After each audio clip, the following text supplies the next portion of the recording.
உங்களுக்கு தைரியம் இருந்தா கமெண்ட்ஸ் பண்ணிட்டு சரியான ஆம்பளையாவோ பொம்பளையாவோ இருந்தா என் ஊர் அரப்பா இருந்தா என் ஊருக்கு வா.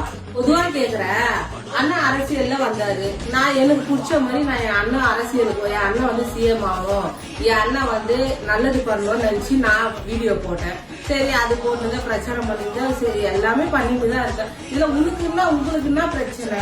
எங்க அண்ணனுங்களை பத்தி நாங்க பேசுறோம், நான் ஒண்டி பேசுறேன். இந்த மாதிரி எவ்வளவு தங்கச்சிங்க பேசுறாங்க, புரியுதா? எங்களை பத்தி பேசுறதுக்கு உங்களுக்கு தகுதியே இல்லை. நீ எதெல்லாம் என்னை பத்தி சொல்லுங்க, அந்த மாதிரிலாம் திட்டிக்க, இந்த மாதிரிலாம் திட்டிக்க. இதை இப்பயே அதுதான் சொல்றேன், எங்க அண்ணன் வந்து சொல்லுதே செய்வாரு, சொல்லாத்தையும் செய்வாரு. சரியா? இதை கூட நான் மென்ஷன் பண்ணி போடுறேன்னா, நீ என்ன பேசுற கமெண்ட்ஸ் அந்த மாதிரி இருக்கு. உனக்கு தைரியம் தான் என் ஊரு அரக்கோணம் ரயில்வே ஸ்டேஷனாலேயே வா, இல்ல அரக்கோணம் பஸ் ஸ்டாண்ட்லயே வா, வந்துட்டு நான் இங்கதான் இருக்கேன்னு போன் பண்ணி சொல்லு. என் முன்னாடி வந்து நில்லு.